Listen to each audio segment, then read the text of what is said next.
आज कोरम जास्त आहे काय? संपत्तीमध्ये आज राऊसाहेब सगळ्यात आधी बारामतीचा विषय आहे. काल तुम्ही म्हणाला होता की सुनेत्रा पवार यांना पाठिंबा देण्याबाबत पक्षात चर्चा सुरू आहे, पण अंतिम निर्णय झालेला नाही. आता काही तास शिल्लक उरलेले आहेत. आता तरी शिवसेना उद्धव बाळासाहेब ठाकरे पक्षाचा काही निर्णय झाला आहे का? हे प्रश्न तुम्ही इतर पक्षांना का विचारत नाही? महाराष्ट्रामध्ये अनेक राजकीय पक्ष आहेत. महाराष्ट्रामध्ये अनेक राजकीय पक्ष आहेत. सुनेत्रा पवार या राज्याच्या डेप्युटी सीएम आहेत. अजितदादांच्या पत्नी आहेत.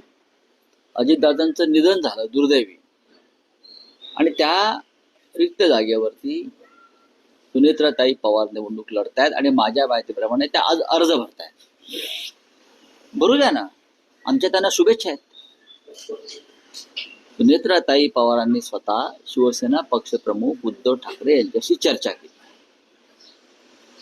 त्यांच्या शुभेच्छा घेतल्या. आता आम्ही महाविकास आघाडीमध्ये आहोत. तिकडे काँग्रेसनं उमेदवार उभा केल्याची आमची माहिती आहे. सुनेत्राताई पवार आणि उद्धव ठाकरे यांच्यात जी चर्चा झाली, ती चर्चा अर्थात आम्हाला पाठिंबा द्या यासाठीच असणार ना, की मला पाठिंबा द्या. अशाच प्रकारचा दूरध्वनी त्यांनी हर्षवर्धन सकपाळ यांनाही केला.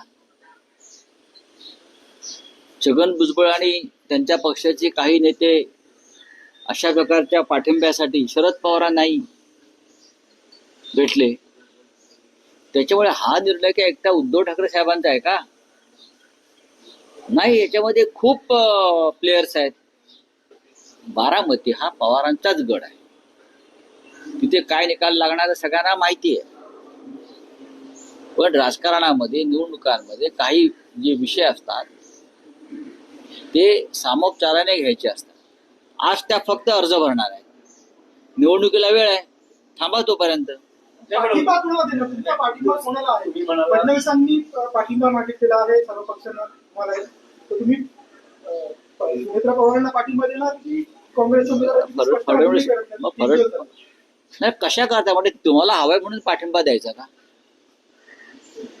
उद्धव ठाकरेंशी सुनेत्रा बहिणीशी चर्चा झालेली आहे. आता देवेंद्रजी पाठिंबा मागतायत, त्यांनी नेत्यांशी चर्चा करावी सर्व. काँग्रेसने उमेदवार दिलाय ना. महाविकास आघाडी काँग्रेस सोबत जाणार की मग? अहो, आता अर्ज भरणार ना आज, मग अर्ज मागे घ्यायची वेळ येते, अर्जाची छाननी होते. हा, मग निवडणुकीचा नारळ फुटतो प्रचाराचा, मग पुढे 10 दिवस प्रचार होणार. त्या काळामध्ये पाठिंब्याचा प्रश्न निर्माण होतो. तिथे शिवसेनेचा उमेदवार आहे का? नाही. तिथे राष्ट्रवादी काँग्रेसचा उमेदवार आहे का? नाही. पण नक्कीच महाविकास आघाडीतला प्रमुख घटक पक्ष असलेला काँग्रेसनं उमेदवार दिलेला आहे. काँग्रेसची एक भूमिका आहे सातत्याने की ते शक्यतो बिनविरोध निवडणुका जो पॅटर्न आहे त्या पॅटर्नला ते विरोध करतात. आणि असाच विरोध देवेंद्र फडणवीस यांनी सुद्धा अनेकदा केलेला आहे. नांदेडला खासदार काँग्रेसचे वसंतराव चव्हाण वारले ताबडतोब हार्ट अटॅकने. ते आले निवडून आणि ते लगेच त्यांचं निधन झालं. तेव्हा आम्ही त्यांना सगळ्यांना विनंती केली होती की बिनविरोध होऊन जाऊ द्या. पण तरीही देवेंद्र फडणवीस आणि त्यांच्या पक्षानं तिकडे उमेदवार दिला आणि अमित शहापासून अनेक नेते प्रचाराला आले. पंढरपूरला भालके नानांचं निधन झालं, आमदार निधन झालं ना पोटनिवडणुकीमध्ये. आम्ही सगळ्यांनी विनंती केली सगळ्या पक्षांनी की बिनविरोध होऊन जाऊ द्या. त्यांच्या पत्नी उभ्या आहेत, तिथेही भालके नानांच्या पत्नीच उभ्या होत्या ना. मला वाटतं काय झालं, देवेंद्र फडणवीस यांनी उमेदवार दिला. अशा अनेक ठिकाणी त्यांनी उमेदवार दिले. पण जेव्हा त्यांची सोय असते किंवा गैरसोय असते तेव्हा ते म्हणतात बिनविरोध होऊ द्या. लक्ष्मण जगतापांचं निधन झालं, त्यांच्या पत्नी अश्विनी जगताप उभ्या राहिल्या. तेव्हा अजित पवार त्यांच्याबरोबर नव्हते. अजित पवारांनी उमेदवार दिला, नाना काटे. 99,000 मतं घेतली. ज्यांना सरकार विरुद्धी राग आपला काढायचा आहे, व्यक्त करायचा आहे, त्यांच्यासाठी निवडणूक ही एक व्यासपीठ असते. एवढंच मी म्हणजे सांगतो. राऊत साहेब असं थेट म्हणता येईल का की देवेंद्र फडणवीस यांनी महाराष्ट्रातला पोटनिवडणुकांचा बिनविरोध पॅटर्न बदलला? नक्कीच बदलला. यापूर्वी महाराष्ट्रामध्ये साधारण एक संवेदनशीलता होती या महाराष्ट्राच्या राजकारणामध्ये. तो भारतीय जनता पक्षाच्या काळामध्ये महाराष्ट्राची संवेदना ही मारून टाकली. नाहीतर एकमेकांशी अशा प्रकारची नाती आम्ही सगळ्यांनीच जपली होती. पण महाराष्ट्रात देवेंद्र फडणवीस यांचं राज्य आल्यापासून आणि केंद्रामध्ये शहा मोदींचं राज्य आल्यापासून देशातली आणि महाराष्ट्रातली संवेदना पूर्णपणे मारली गेली. तरीही आजही आम्ही एकमेकांशी बोलत असतो, एवढा कुठेतरी टिकून आहे. उद्या एकमेकांशी बोलतायत म्हणून ईडी लावतील. नाही पण राऊत साहेब, तुम्ही म्हणता आहात की उद्धव ठाकरेंनी सुनेत्रा पवारांना शुभेच्छा दिल्या. पाठिंबा यासाठी विचारला जातो आहे की सुनेत्रा पवार विविध राजकीय नेत्यांच्या प्रमुख नेत्यांना फोन करून पाठिंब्याची विनंती करतात. त्यामुळे त्यात शिवसेना उद्धव बाळासाहेब ठाकरे पक्षाचे प्रमुख उद्धव ठाकरे यांचा पाठिंबाही महत्वाचा ठरतो. यासाठी कारण तुम्ही असं म्हणाला होता की अजित पवार आणि उद्धव ठाकरेंचे स्नेहपूर्ण संबंध होते अगदी महाविकास आघाडी सरकार असताना. हो, मग होते ना. पण त्यानंतर त्यांनी पक्ष सोडला, ते भारतीय जनता पक्षाबरोबर गेले. हे तुम्ही कसं काय विसरता? तसे एकनाथ शिंदे आणि उद्धव ठाकरे यांचेही स्नेहपूर्ण संबंध होते, आमचेही होते. पण ते आता ज्या बाजूला उभे आहेत ती बाजू महाराष्ट्राच्या हिताची नाही, ती बाजू महाराष्ट्राच्या फायद्याची नाही, ती बाजू महाराष्ट्राच्या स्वाभिमानाची नाही. अशा वेळेला आम्हाला विचार करावा लागतो. आम्ही किती संवेदनशील असलो, उद्धव ठाकरे साहेब किंवा आम्ही सगळे, तरी सुद्धा राजकीय निर्णय घेताना अनेकदा चर्चा कराव्या लागतात, विचार करावा लागतो, नातीगुती काही वेळेला दूर ठेवावी लागतात आणि निर्णय घ्यावे लागतात. कारण आम्ही आजही महाविकास आघाडीबरोबर ठामपणे उभे आहोत. तसे जर उभे नसतो तर कालच्या सर्व निवडणुकांमध्ये आम्ही एकत्र निवडणुका लढलो नसतो. हर्षवर्धन सपकाळांबद्दल तुम्ही आज थेट संपादकीयमध्ये म्हटलात की सामंजस्याची भूमिका घ्यायला पाहिजे हर्षवर्धन सपकाळांनी. काँग्रेस कुठेतरी आपली भूमिका रेटते आणि महाविकास असं नाही, मी असं म्हटलेलं नाहीये. तुम्ही जरा अग्रलेख सामनाचे काळजीपूर्वक वाचले पाहिजे, तुम्हाला दिशा मिळेल महाराष्ट्राच्या देशाच्या राजकारणाची. लक्षात घ्या, हर्षवर्धन सकपाळ यांचं एक वक्तव्य आहे, प्रांताध्यक्ष म्हणून ते वक्तव्य योग्य असेल. ते म्हणतात की आम्ही फक्त पाठिंबा देत राहायचं का? नाही. आता दिल्लीमध्ये जर उद्या राहुल गांधी प्रधानमंत्री होणार असतील तर आम्ही नाही सांगणार की आम्हाला प्रधानमंत्री करा म्हणून शिवसेनेचा, किंवा शरद पवारांचा पक्ष नाही सांगणार जाऊन की आमच्या पक्षाचा प्रधानमंत्री करा, किंवा अखिलेश यादवांचा पक्ष सांगणार नाही की आमचा प्रधानमंत्री करा, किंवा ममता बॅनर्जी सांगणार. आम्ही म्हणणार काँग्रेसचा प्रधानमंत्री करा, राहुल गांधींना. तेव्हा आम्ही असं म्हणायचं का आम्ही उद्या पाठिंबा द्यायचा का? नाही. राज्यातल्या प्रादेशिक पक्षांची आघाडी म्हणजे इंडिया ब्लॉक, आणि हा इंडिया ब्लॉकचं नेतृत्व राहुल गांधी करतात. आमचा सगळ्यांचा त्यांना बिनशर्त पाठिंबा. अशा वेळेला महाराष्ट्रात सध्या जी दुर्दैवानं जे आकडे आम्हाला मिळाले, मी दुर्दैवानं म्हणतोय की कोणाला 10, कोणाला 16, कोणाला 20, अशा वेळेला प्रादेशिक पक्षांना प्राधान्य दिलं पाहिजे. तुम्ही राष्ट्रीय पक्ष आणि आपण येणाऱ्या संधींचं समान योग्य प्रकारे वाटप केलं पाहिजे, हीच आमची भूमिका आहे. काँग्रेस ऐकत नाही असं त्याच्यात नाही, मी असं म्हणत नाही. काँग्रेसचं तुम्ही थेट म्हटलं आहे उद्धव ठाकरे सरकार जाण्याचं खापर थेट तुम्ही काँग्रेसवर बोललाय. तुम्ही असं म्हणतात की मुळात विधानसभेचे अध्यक्षपद त्यांनी कोणाशीही विचार विनिमय न करता सोडले. तो एक निर्णय महाविकास आघाडी सरकारला तडे देणारा ठरला. त्यानंतर विधानसभा अध्यक्षपदाची निवडणूक राज्यपालांनी होऊच दिली नाही व मेहनतीने आणलेल्या सरकारचे सगळे मुसळे केरात गेले. आज महाराष्ट्रात जे अराजक निर्माण झाले आहे त्याचे मूळ विधानसभा अध्यक्षपदाच्या तडकाफडकी दिलेल्या राजीनाम्यात आहे. थेट खापर तुम्ही काँग्रेसवर बोलताय. या संदर्भात जेव्हा जेव्हा संधी मिळेल त्या वेळेला माननीय उद्धव ठाकरे यांनी अनेक व्यासपीठावरती हा मुद्दा मांडलेला. इतकंच नव्हे तर दिल्लीच्या हायकमांडचे सुद्धा या विषयावर त्यांनी अनेकदा आपलं मत व्यक्त केलेलं. त्याच्यामुळे आता याच्यावरती मी ते उभं राहून बोलण्यात अर्थ नाही. मी लिहिलंय, आम्ही लिहिलेलं आहे, भूमिका आहे.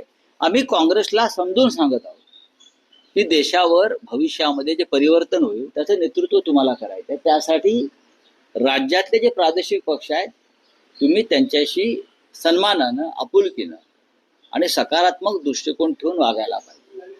हा विषय फक्त महाराष्ट्रातला नाहीये.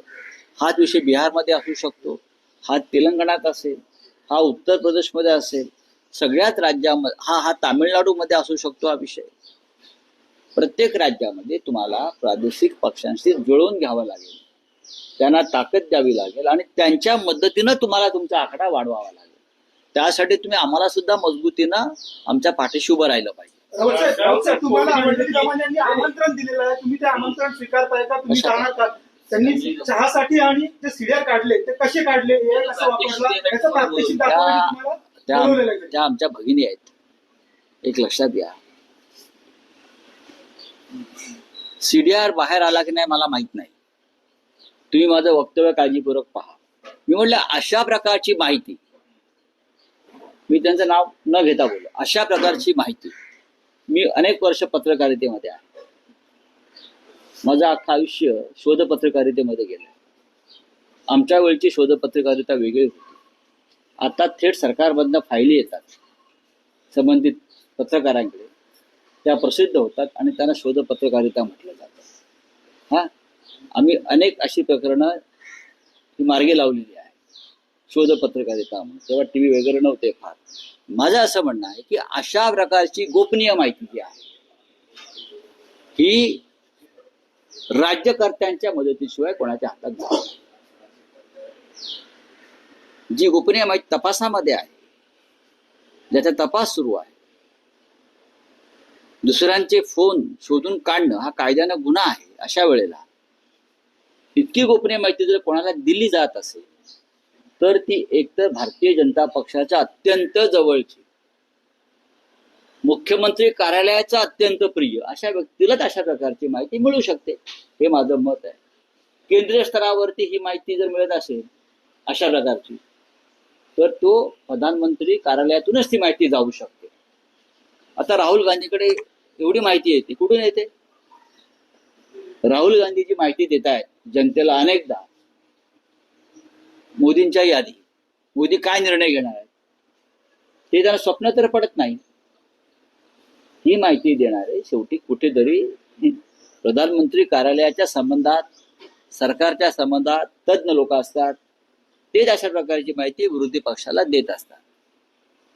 आता या प्रकरणामध्ये विरोधी पक्ष आहे की नाही मला माहित नाही, पण मुख्यमंत्री कार्यालयाच्या जवळच्या व्यक्तीला ही माहिती मिळू शकते. निवडणुकांचा विषय आहे. बारामती पोटनिवडणुकी संदर्भात तुम्ही बोललात, पण राहुरी ही एक आणखी विधानसभा पोटनिवडणूक आहे, त्यावर तुमची काय भूमिका आहे? एनसीपी शरद पवार गट ही निवडणूक लढवतो आहे. माझ्या माहितीप्रमाणे आज एनसीपीचे उमेदवार जे आहेत ते उमेदवारी अर्ज दाखल करतात, महाविकास आघाडीचे उमेदवार म्हणून. आणि ती निवडणूक आम्ही सगळे गांभीर्यानं लढू अशी शिवसेना पक्षप्रमुखांची सुद्धा भूमिका आहे. पण प्राजक्त तनपुरे हे उमेदवार असतील की आणखी काही पर्यायांचा आता त्यांचा उमेदवार मध्यंतरी जयंत पाटलांनी तुमच्याशी चर्चा केली आहे. आता राष्ट्रवादी काँग्रेस पक्षाच्या उमेदवाराची घोषणा मी कशी काय करू मला सांगा. नावांबद्दल तुमच्याशी काही चर्चा होती? आमची भूमिका एवढीच होती की प्राजक्त तनपुरे हे एक सक्षम उमेदवार आहे. ते जर ही निवडणूक लढले तर या निवडणुकीत रंगत येईल. निकाल काय लागेल या क्षणी मला सांगता येत नाही, पण तनपुरे असल्यावरती कदाचित ही निवडणूक आपण जिंकू. कारण त्यांचं तिकडे फार मोठं नेटवर्क आहे, उत्तम काम आहे, संस्था आहेत, संघटना आहे. तरीही जर कोणी सामान्य कार्यकर्ता जरी उभा राहिला महाविकास आघाडीचा तरी आम्ही ती निवडणूक त्याच ताकदीनं लढू. स्वतः शिवसेनेकडे 3 उमेदवार होते, आम्ही ती निवडणूक लढायला तयार होतो. जर राष्ट्रवादी काँग्रेस लढणार नसती तर माननीय उद्धव ठाकरे यांनी त्यास मान्यता दिली होती. आमच्याकडे 3 सक्षम उमेदवार होते, पण त्या जागेवरती अनेक काळापासून राष्ट्रवादी काँग्रेसचा अधिकार आहे, त्याच्यामुळे त्यांनी ती जागा लढण्याचा निर्णय घेतलेला आहे. भाजपच्या लोकांना निधी दिला जातो, परंतु आमच्या लोकांना निधी मागायला गेलं तर सांगण्यात येतं की भाजपमध्ये पक्ष प्रवेश करा, त्याच्यानं तुम्हाला निधी दिला जाईल. बरोबर आहे. असं मधल्या काळामध्ये एकनाथ शिंदे पण आमच्या लोकांना सांगत होते, नगरसेवकांना, आमदारांना, खासदारांना. आता ते त्यांच्यावरती आलेलं आहे प्रकरण, तर त्यांनी आपापसात बसून मिटवावं. राहुल साहेब, आज भाजपचा 46वा वर्धापन दिन आहे. भाजपला या वर्धापन दिनाबद्दल तुम्ही काय शुभेच्छा द्याल? भाजपला वर्धापन दिनानिमित्त मी इतक्या शुभेच्छा देईन की महाराष्ट्राला आणि देशाला, अस्मितेला आणि स्वाभिमानाला सत्तेच्या माध्यमातून कोणी नख लावत असेल तर त्याची बोटं छाटा. सर हिंदी में बोलिए। बारामती उपचुनाव को लेके आप अपनी भूमिका स्पष्ट नहीं कर रहे हैं, खामोशी रखी है, लेकिन एक तरफ आप बोलते हैं कि एनडीए में है हम और कांग्रेस अपना उम्मीदवार उतारती है, तो आप मना करेंगे कांग्रेस को कि अपना नहीं। उम्मीदवार पीछे लीजिए? हम कांग्रेस को नहीं मना करेंगे. राष्ट्रवादी कांग्रेस पार्टी की वो जगह है, वहाँ हमेशा शरद पवार साहब की पार्टी चुनाव लड़ी है. अजित पवार साहब भी राष्ट्रवादी कांग्रेस के यानी शरद पवार साहब के उम्मीदवार थे. अब उनका निधन हो गया है, वो बीजेपी के साथ चले गए. अब उनकी पत्नी चुनाव लड़ रही है. सुनेत्रा पवार ने उद्धव ठाकरे साहब के साथ फोन पर बातचीत की है. वहाँ हमारा उम्मीदवार नहीं है. अगर शरद पवार साहब का उम्मीदवार नहीं है मैदान में, तो कांग्रेस ने अपना उम्मीदवार वहाँ दे दिया है. तो अभी आज से तो चुनाव प्रक्रिया शुरू हो गई है और बहुत टाइम है, देख लेंगे. छत्रपति शिवाजी महाराज को लेके हमेशा बयानबाजी, भगत सिंह कोश्यारी ने भी बीजेपी बयान दिया था. अब एक बीजेपी के मिनिस्टर हैं, वो बयान दे रहे हैं कि छत्रपति शिवाजी महाराज सेक्युलर राजा नहीं थे. देखिए, बीजेपी को इतिहास मालूम नहीं, बीजेपी को थोड़ा भी इतिहास मालूम नहीं. और बीजेपी का काम है इतिहास को बदलना, इतिहास को तोड़ना और तोड़ मरोड़ कर इतिहास की नई किताबें लिखना और आने वाली पीढ़ियों को गुमराह करना. ये बीजेपी का काम है. छत्रपति शिवाजी महाराज और बीजेपी का कोई संबंध नहीं. जिस पार्टी का कभी देश के स्वतंत्रता संग्राम में संबंध नहीं आया, देश के स्वतंत्रता संग्राम की प्रेरणा छत्रपति शिवाजी महाराज भी थे. छत्रपति शिवाजी महाराज ने भी इस देश पर जो आक्रमण हुआ बार बार, उसके खिलाफ अपनी तलवार उठाई है. तो बीजेपी का और तलवार का कोई संबंध आया ही नहीं. तो छत्रपति के बारे में अगर नो बोले तो ठीक होगा. Thank you.